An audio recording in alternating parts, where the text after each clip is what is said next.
welcome to Free Beer Friday, powered in part by Classic of Denton. Hey guys, welcome back to another edition of Free Beer Friday. I'm your host as always, Ben from the Bearded Monk. On the horn with me right now is Derek Lintern from NOLA Brewing, all the way down in Louisiana. Can we see Derek? Nobody wants to look at my face. Hey, what's up, man? Hey guys, cheers. All right, so today I'm drinking a little bit of Revivalist.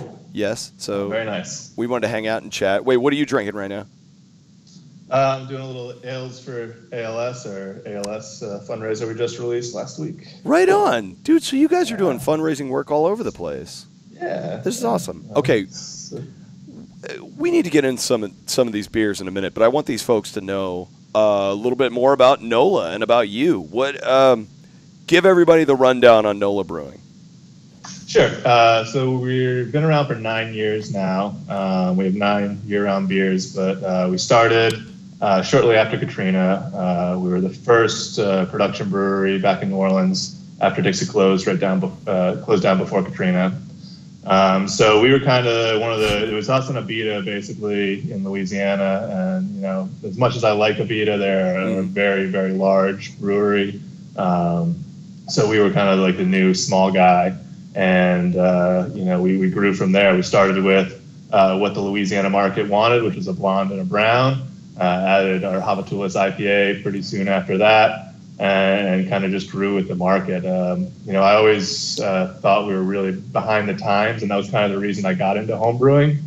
What do you mean behind the times? As far as like the craft beer scene, the rest of the country, you know, the South, I think, has been behind, you know, the West Coast, the East Coast, Colorado, you know, even, you know, Chicago, you know, wherever you go, the South has been behind.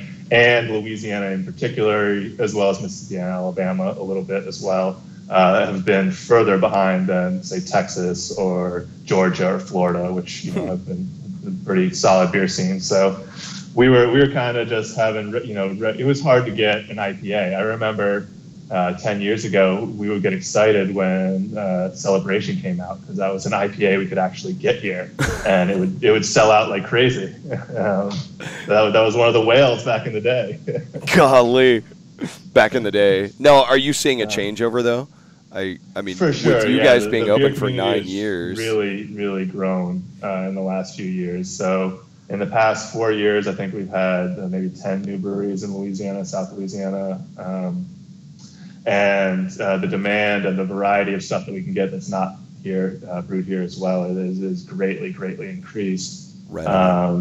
So we've grown with the times too. Like I said, we started with 2 beers. Now we have 9 year-round beers that we're making all the time, along with seasonals, 4 different seasonals that we do. Our Funk series, which is our wild sour barrel-aged beers, which I run. And then our just kind of one-offs, our hop series, our lagniappes, our fun stuff, whatever we're in the mood for, we're able to kind of give people what they want and keep our core steady beers flowing. Right on. Well, so where did you get started? How did you find yourself at NOLA?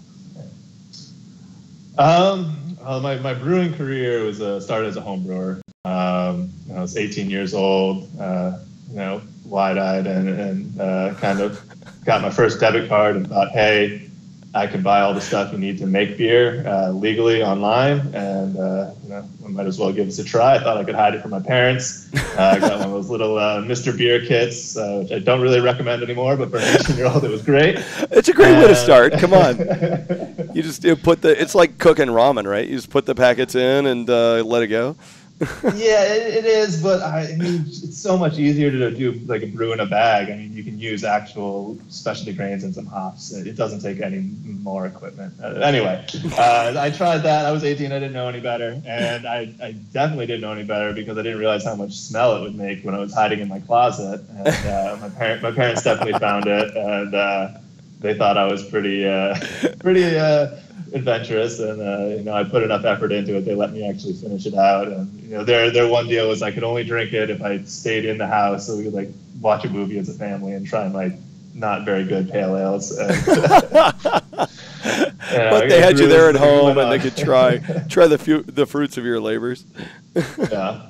But the summer I turned 21, I lived out in Boulder, Colorado, and it just blew my mind, the stuff that I could get out there. And Right on. I never had an Imperial IPA. I never had a barrel-aged stout. And it was just that I came back to New Orleans, and I was not able to even buy it. And I was like, I have to figure out how to make that stuff. I know how to make beer. I know this is beer. I can do that. And that's kind of where it came. Right. And it got kind of ridiculous. I had a three barrel system in my backyard at one point.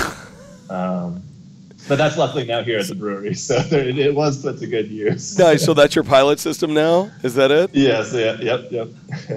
Oh, man. Okay. So how many parties did you supply in college with a 3-barrel system? It was great. Yeah, that was the biggest thing. I never made all 3 barrels at once, but I did have 4 actual 55-gallon wooden barrels that I was starting doing sour beer. Nice. Definitely the first person in Louisiana, I think, brewing sour beer. Doing your own backyard. At least on that scale.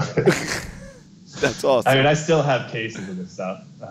It's pretty good. I don't know. What? I kind of just trade it for things. Yeah. So it's like 10 years old at this point. Yes. And it's when you come to town, you've totally got to bring some of that with you. Let's party with that. Dude, that would be awesome. That would be so awesome. Okay. So, yeah. Then, I figured I had to make money for a little while since I paid for college. So I had a computer science and finance degree and did computer programming for Capital One for about 5 years and got my stuff together. And there was an opening at the brewery, and I figured, why the hell not? This is what I want to do. This is what I'm passionate about. I'd rather be happy every day than comfortable. Right on. Now I'm both. Happy and a little sweaty. Is that it? Yeah, but it's better than sitting in the cubicle with a beer belly. So. Right on. Well, I guess I sit behind a bar with a beer belly, but it's okay. Right. But you're up and active, and I definitely was getting a beer belly sitting in a chair 8 hours a day. Fair enough. Well, okay, so you went a little in. We started talking about the beers that you guys have done. Let's hear a little bit more about some of the beers that folks can expect in Texas from y'all. Like, what are some of these that you guys have done? Sure. So we have our regular stuff we're sending there. We're not sending the blonde and the brown. We're sending more of the kind of exciting stuff. So our kind of, I'd say, flagship, I guess, for Texas would be our 7th Street wheat, which is a nice crisp American wheat that we infuse, basically dry hop with 20 pounds of fresh lemon basil. So it's not lemon and basil, it's just a single herb lemon basil, and it gives it a really nice bright basil citrus flavor. And it's perfect for this hot weather. It's a nice sunny day, or as you're at the beach, out on the boat. It's a really nice, easy drinking beer with a little bit of flavor. Man, it's watching people walk by sweating right outside this window. Yeah, that sounds real nice. They would love one. You'd make their day if you had one. Just start handing them. Here you go. Hand it out to folks. Oh, sorry. Go ahead. Continue on. But so then we also, the Revivalist, which you got there, I guess would be our kind of next step up, which is a really nice fresh pale ale that we teamed up with the Revivalist band out of New Orleans, who are good friends of ours. And then it's a fundraiser for Roots of Music, like a lot of the stuff we do. And so it's, kind of in between what we were doing, our traditional West Coast pale ales, with a little bit the Northeast kind of style. So there's a little bit of oats. There's not as much bitterness, but it's not. It's I don't know. It's our own little take on it. It's not a New England IPA. It's not a West Coast IPA. We're down in the South in the heat. It's something drinkable that you can have all day, and still got a lot of flavor and a lot of aroma. Right on. Yeah, it's really well balanced. Really well balanced. Okay, sorry. Continue. My bad. No problem. No, I'm trying to think what else we got. So then we have our Irish Channel Stout. Comes every once in a while. That's not the biggest summer beer, but it's a really nice, dry, roasty stout. We're in the Irish Channel in New Orleans, so that's what it's named after. But it's nice. A nice, dry Irish stout. Those in Texas are tall boy cans. Again? In Texas, those are the tall boy cans, right? Yeah, so the stouts are in tall boys. The Hopatulus IPA is a tall boy. We're kind of phasing those out. But then our new hop series is in the tall boys as well. But right on. Okay. The canning team likes the 12-ounce cans better. Fair enough. Yeah, that's a bit of a hassle dealing with the tall ones, right? Yeah, they fall over. Okay, so anyway. So we got the Irish Channel Stout, and then what else? Irish Channel Stout. The Hopatulus, that was our third beer. So that's the oldest beer that we've sent to Texas. That's kind of we call it a West Coast IPA, but it's what our brewmaster Peter could do. That was his IPA back in the day, back when he was working at Dixie, when he got the nickname Hopzilla, when he was putting more hops in beers than people thought possible back then, which wasn't that much. But it's a really back in the nice, day, crisp West Coast IPA. It's 6.5%, so it's not one you can drink all day, but it's not nuts. And it's a nice, crisp, kind of resiny, piney IPA. Right on.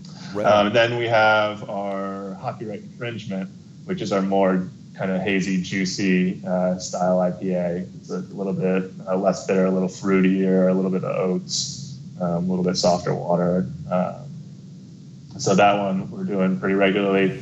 And then we also have Syncopation, which is kind of in between the Revivalists and the Copyright Infringement. It's an IPA, but it's a little bit lower. It's not a double. We're not making it all the time. We only got enough hops to brew it 6 times a year.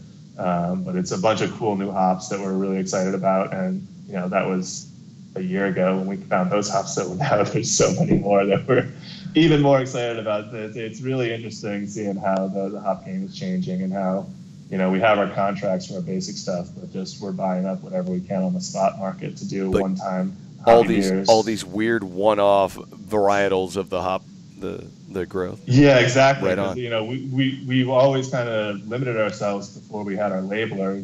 If you're going to do a beer, it's either going to be draft only, and if we're going to can it, it needs to be a year-round beer. And having this labeler, and they're fairly new as far as canning lines go. They've only been around 4 or 5 years, as far as I know, as far as the labelers. Yeah. And we just got one about 3 years ago, and it's great. We can do whatever we want. And, right on. If it's taproom only, we can still can it, like this ALS beer, or we can do 40 barrels of the No Strings Attached, which I know we just sent some of this to Texas, which will be the next one you guys probably get. Right on. Okay. But we just we can do whatever we want and do it once, and that's it. Put it out there. Oh, that's awesome. Get the next new cool hops. We just got a whole bunch of New Zealand hops. We just got a bunch of really nice French hops that I found at the CBC. So we're going to be trying all sorts of new stuff in the next few months. Oh, this is awesome. All right, so it's going to be fun to see what you come out with next. Well, yeah. All right, so you guys have done a lot of collaboration work over the last 8 years. I don't know what the first year looked like. Me either. Were y'all doing?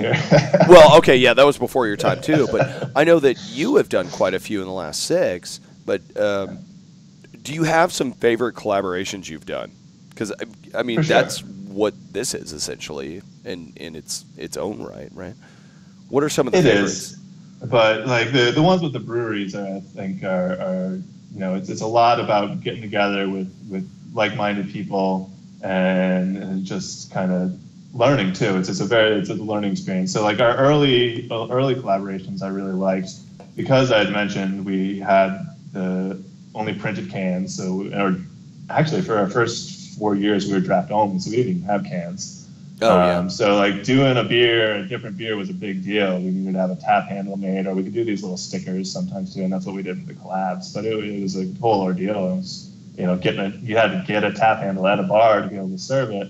Yeah, that's a pretty big feat for a small brewery, right? Oh yeah. Yeah. But so we'd have our regular 3, and then we'd get up with Stone came out. That was the first one I remember doing, was the Bringer of Destruction. And we're like, well, let's do something really crazy that you normally couldn't do. So we did a really big Imperial Black IPA that was super, super hoppy, the most hops we had ever put in a beer at the time. And something that I don't think would have sold if we had made it ourselves. And we're just like, hey, try this crazy black IPA beer from this brewery that's only been around for 3 years. And so they kind of lent their name to that and were like, hey, these guys know what they're doing. And, we were able to do that. And people went nuts for the beer. Right on. And Stone really benefited, too, because we released the beer during Mardi Gras, and a bunch of them came out and had a great time during Mardi Gras. Nice. So that was their excuse to just Greg Cook and all those guys came down to party, basically. Right, yeah. We had Jason and a few other guys come out to brew the beer, but more people came out for the release than the actual brewing of the beer. Fair enough. All right, and what are some of the other ones you've done over the past couple of years? My New Belgium ones I really like. We've done 3 with them. The first one we did there on their pilot system, which was really cool too, because they just kind of like, hey, what do you want to brew? And I was brand new to the breweries. So like, oh sure, let's do a blood orange saison. Like, it was the kind of theme was like wanted to bring back the Brass Monkey, the 40 with some orange juice. And but make it classy, So we did a saison with blood orange juice. But we still called it Brass Monkey, and it was a great beer. And it was just really cool to get to meet them and tour their sour facility, especially for me, someone who was really into that. Right on. Just get to ask them questions and see how they're doing it. And they're very open, as most brewers are. So just going out and brewing a fun little beer there and learning with them. Then they came out here, and we did one with muscadine grapes, which is a local grape. So we did a nice big batch of swamp grape escape, we called it here. And then we flew back out there and did a chicory coffee stout on their big system, which was really nice to be able to get some of that actually back here at the brewery. Right on. Okay, so you got some of that too to serve out in Louisiana. No. The way the laws work in Louisiana, we can't actually serve that to the customers, but we can put it on draft for the employees. Okay, right on. At least you guys get to enjoy it. Yeah. That's key. Okay, yeah. Right on. Yes. Right on. Oh, man. Well, and, I guess then you've done some, some charity collabs, like the ALS beer you're talking about. So this one we were just released Saturday. Right? This is a big nationwide thing, though. This is Loeffler Farms does this every year. This is the 3rd year we've done it. They do a specific hop blend. Actually, I got it right there. There's Equinaut, 4 experimental hops, Simcoe and Laurel. So they send out this pre-blended mix of hops. They give it to a bunch of different breweries for free, and you can do whatever you want with it. But when you brew the beer, then you then send them back $1 a pint for every beer that you sell. So it's taproom only. There you go. There it is. Yeah, hold that up so we can see it. Yeah. There you go. So you have to come here and get this, but we're basically doing it like we've been doing our same hop series. We tweaked our Imperial IPA recipe, and we just 100% use their hop blend, and it's drinking great right now. And that is awesome. So that it's great to have a relationship with them. The hop growers are key to the future of this industry, so it's great to be close with them, and we've always been, very philanthropic. We are very about community here. We did want to try to do something with that with Steve Gleason, who's very famous in New Orleans for, dealing with ALS. And he has this great No White Flags charity. Okay. But he's from Seattle originally, and he already had partnered with the brewery in Seattle. So we couldn't actually partner with him. But he's down there. He's down there in New Orleans now? Yeah, he's always around, and you'll see him at all sorts of events. He'll introduce people, and he was just recently at Tulane graduation. I saw him introduce Neil deGrasse Tyson. He does all sorts of stuff. He's around. Okay, fair enough. And that was pretty funny though too, because I was up in the nosebleed seats, and everyone was chanting Steve, and the people next to me definitely thought it was Stephen Hawking. But come on. Okay, all right. The guy in a wheelchair with a robotic voice named Steve. They didn't know any better. I didn't see any news reports before now. Like, oh my goodness. No. This was a few years ago. Oh, okay, all right. Yeah, and they knew who it was once he started talking. But as he was coming out on stage. That'd be a pretty big mind blowing, right? Well, and if you say Neil deGrasse Tyson is who he's introducing. Yeah, he was the headliner. Okay, so. yeah. So I can see that. That's a pretty big pairing right there. But anyway, yeah. But no, Steve Gleason, and he's really inspirational, and he's had the disease for quite a while. He's in the wheelchair. He can't speak, but he still has the computer that he does with his eyes, and it's really, really impressive to see him fight through it, and his family is still with him. And so we've done a few big events for them. I know the event we're doing next weekend is on top of the ALS. It's with the same beer, but it's for another ALS foundation that's local here. Right on. And it's getting people who have ALS to get their voice recorded so that when they do have to use the computer, they can actually use their real voice. Wow. Isn't that cool? Yeah. That is really cool, man. And that's next weekend? You can tell that one got me a little. I do like that idea really does hit me. Golly. Yeah, that is fantastic. Just how powerful your own voice is. Yeah. To think, here we are, we're talking to all these folks as well that, that's a part of your identity. How fantastic that is. With the technology we have now, it's not actually that difficult to do. You just needed the time and a little bit of money, and that's what we're providing the money, and they got the time. Right on.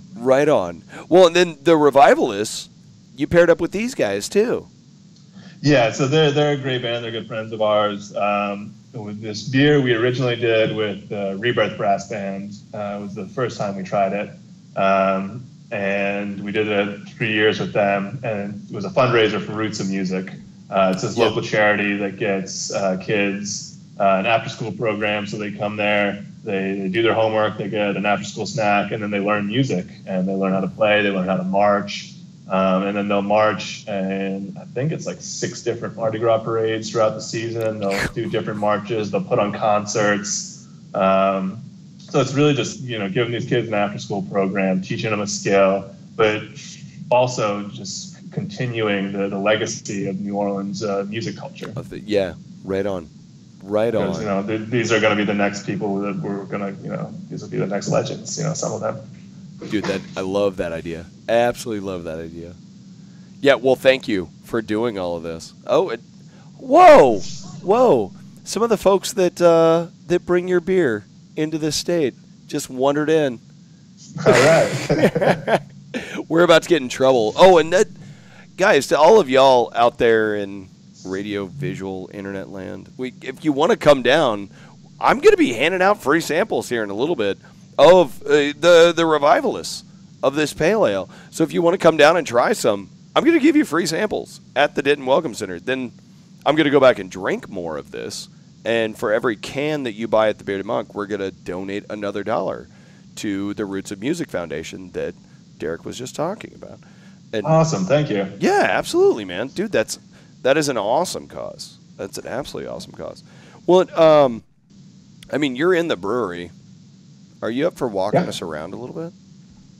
For sure. I did want to say real quick, though, that was 3 years with Rebirth, and then that contract ran out. We switched the recipe, we updated it, and now we have another 3-year contract with the Revivalists. So we'll probably do that for 3 years and then switch it up again so we can keep updating the beer for the times, keep it alive. Right on. Keep benefiting the Roots of Music. Because just the way the music industry works, you're never going to get a full contract forever from a band, Yeah. Things happen. So that's a way for us to keep the beer alive and update it and keep the charity going. Right on, man. That's awesome. That is absolutely awesome. And to have all these buddies you can call on to work with you on this is really cool. Oh, for sure. Yeah, that's the best part about being in the beer industry here is this music and beer go hand in hand. So we're very tight with a lot of musicians and people like that. So it's one of our passions here. That is so cool. So very cool. All right. Well, are you up for giving us a little behind the scenes tour? Let's go walk around. Sweet. All right, guys. Let's see what Derek's got to show us. All right. It's gonna be a little ugly getting out there. Hey, no, just keep it on the glass. That's really nice. All right. Got through the doors. Oh, right on. All right, where are we going? Right. Where are we at? Turn around. So this is the brewery here. There we are. So coming back in, we got some of our barrel-aged beers. Nice. We have our initial walk-in where we did our first big mural. Oh, right on, man. Especially in Denton, that's something we can appreciate.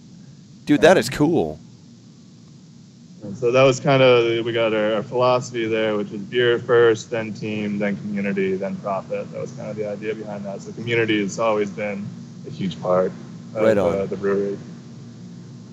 Turn around here, we got the mill room in here. This is where it all starts. It's not too exciting, but I'll show you it because I really like this Sasquatch mill. But there we go. So that was the best purchase I think we ever had at the brewery. Here's our brew house. We got this used from Left Hand Brewing Company out of Colorado. Most of you guys are familiar with them. Right on. Yeah, we've had them. They had this for 15 years. We've now had it for 10 years. So the original mill that came with the system is pretty beat up. We no longer have a late shift because of that new mill, so that is one of the best purchases we ever made. Right on, right on. But the old brew house is still going strong, huh? Yeah, it is. And we're speaking of collabs, so it's an old Left Hand system. We Left Hand came out here, and we actually brewed a batch with Eric and them on their old system, and then they had a blast coming out here and playing with the old stuff and seeing what we've done to it. And they were surprised that some things still worked. Very surprised that we kept a few things, but they work, so, just keep it running. Dude, that is awesome. That is absolutely awesome. I was thinking today, though, that's our cold liquor tank back there, and the water was not as cold as it should have been today. Like, that was built to work in Colorado, not in 100-degree New Orleans. At below sea level, 100-degree New Orleans? Yeah. But so I'll continue on here into the cellar. So we'll come around here. We got our first two fermenters. This is what we started with, just FB1 and 2 here, and then Bright Tank 1. So we started with just this brew house and 3 tanks and all this space, and it's grown quite a bit. So we now have 14 different fermenters on the clean side and 4 Bright Tanks. Some little Bright Tanks, I don't count those, but like 4 big guys. Yep, that's definitely a capacity. Man, that's awesome. This is our nice newest toy. That's our hop back there. Actually, in this tank right here, just did our second dry hop on it. It's going to be our next beer in the IPA series. It's going to be called Hopback Cadillac.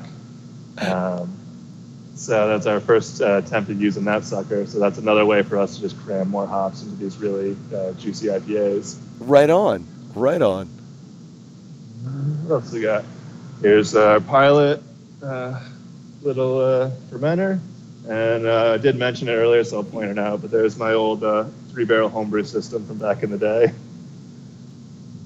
Oh, sorry. I'm seeing now, like, from the lobby, I'm getting people looking for beer. So I'm just waving my beer at folks in the lobby. Yeah, they heard free beer. They're like, aha! But yeah, so that was our main cellar alley. We had this secondary alley that we then put in with these 4 120-barrel Bright Tanks. And then most recently, we put in these 2, one 120-barrel fermenter, 120-barrel Bright Tank, and we kind of joked that we put those in for Texas because that was about the same time we expanded to you guys, and that's about how much beer you guys take from us. So. Nice. Those are the Texas tanks. Man, yep. I'm willing to send you like a big old Texas sticker just for those. Oh, for sure. We'd throw that on there. Man, you guys you've got a lot of capacity, but you also, you still have a lot of room. We do. So the biggest thing, we started out as just this one warehouse, and we've expanded on since then. We do have one more warehouse over here. I don't really have service over there, so I'm not going to go, but you can look in. Wow. It's basically for storage. That's just so for pallets and going kegs. On as well, and then we got our Mardi Gras dragons up. We got those. Nice. Mardi Gras dragons up there. Some cans. But when we first started canning, here's our old Wild Goose line. We had to get pre-printed cans. There was no labeling, like I mentioned. the minimum order for a pre-printed can is 1 truckload. So that's anywhere from like 300,000 to 500,000 cans, depending on the size of the can. Oh my god! So you had to be very sure you wanted to make that beer. Yeah, you've got to be dedicated to year it. round. But when we just had this one warehouse, even with just the 3 tanks, and I think we might have had 4 tanks at that time, and a canning line, and a few other things, we got our blonde and brown cans in at the same time, and trying to figure out where to fit 750,000 cans in this area. Like, you had to move cans before you did anything. Just to get into something? Yeah, and that was when we had 2 beers. So now that we have this secondary warehouse over here, that's dry storage for our cans. We have a huge walk-in over there as well for our finished product. Our old tap room, which is mostly for private parties. But we now have, I think we have 6 pre-printed year-round cans, so we have plenty of storage for that. And then we have a bunch of these blank bright cans that we did today. We actually just canned some Revivalists today. Oh, nice. So, and then you can just wrap them as you need, huh? Yeah, and so that's a new addition to our canning line. So we were very early in the craft beer canning movement. Right on. So when we started, we got this from Wild Goose. It was the 5th system that they had put into any brewery. And I think last time I was at their factory was like a year and a half ago, and they were putting out 15 systems that month. So like the demand for craft canned beer has really, really grown with these small systems. And especially because consumers started to realize that cans protect beer much better than bottles do. Most likely you're going to end up with a better beer in a can than you will a bottle. Yep. And, yes, objectively a bottle may look better, may feel better on your lips, but, I'd rather have a better beer than a prettier beer. Cans got to take care of that beer so much better. So much better. Yeah, and it's been great because people start to realize that, and like I said, the demand has grown, and we put a few upgrades onto this thing, but it's still running great. 7 years later. Right on. Golly, we're real happy with it. Y'all have a heck of a setup, man. You guys are huge. Look at this. That's it. We're back where we started. Right on, man. Right on. Well, what else? What else is going on in your life?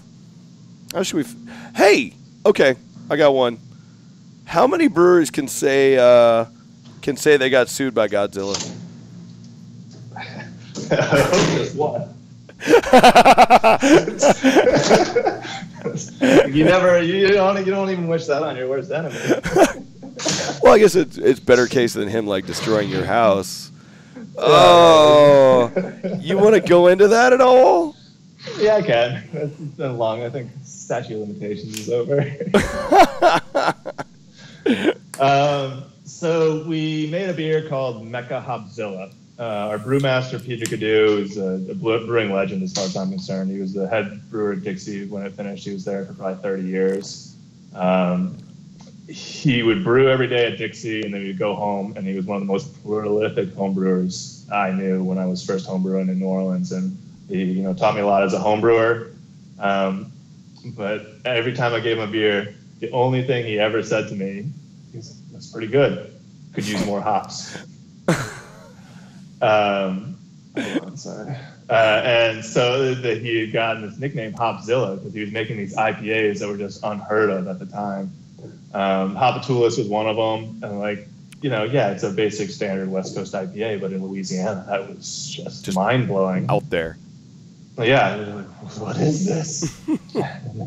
And so, he got this nickname Hopzilla, and we named the beer after him, kind of to honor him, and Godzilla got word of it, and they weren't too happy about it, and so we got sued by Toho Corporation out of Tokyo, so it was a straight to federal court lawsuit. It was very serious. They came in, they took all of our computers, went through all our email, made us take down all our Godzilla toys that we had posted around, that people had built these beautiful plastic things with all these ornate decorations on them, where this Godzilla would huck styrofoam balls that someone painted to look like hops that they gave to Peter.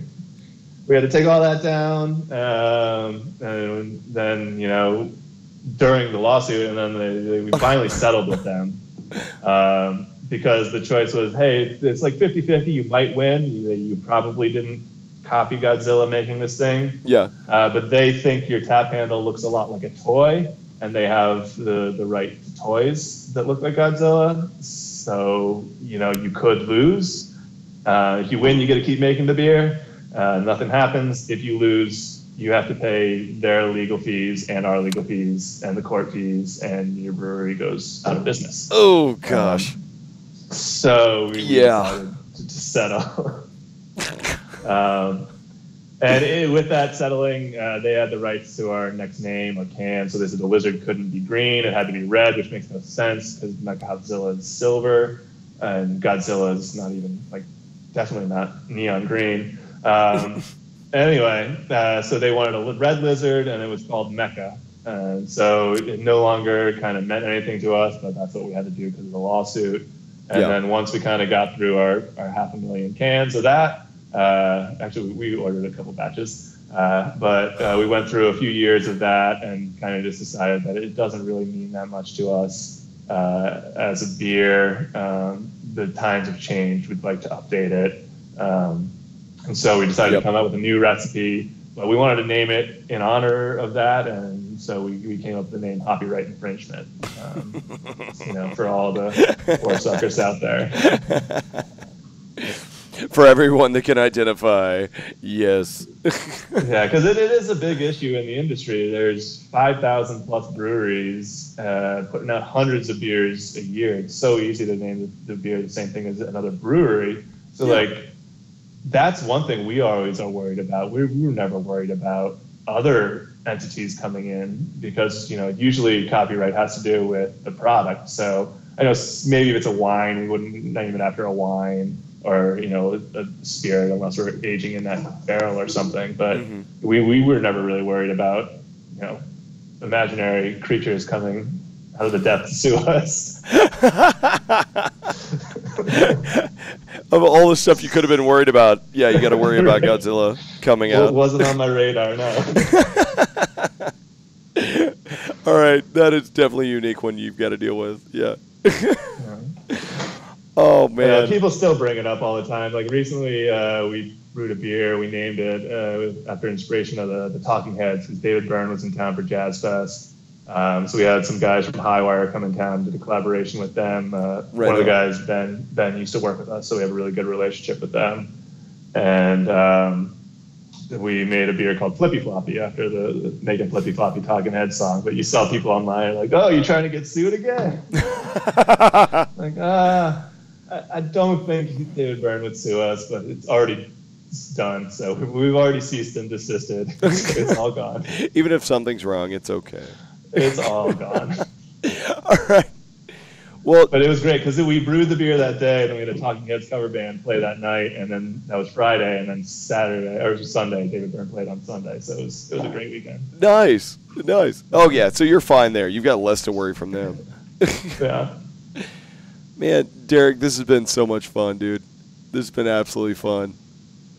And I enjoyed it. Well, and thank you for taking the time out of your day to hang out and talk with us and walk through the brewery and send your beer to Texas. And yeah, for sure. No, and we're really happy to have our beer there. We've been in some states where it hasn't been received as well. Just I don't want to talk bad about Mississippi and Alabama, but sometimes I do.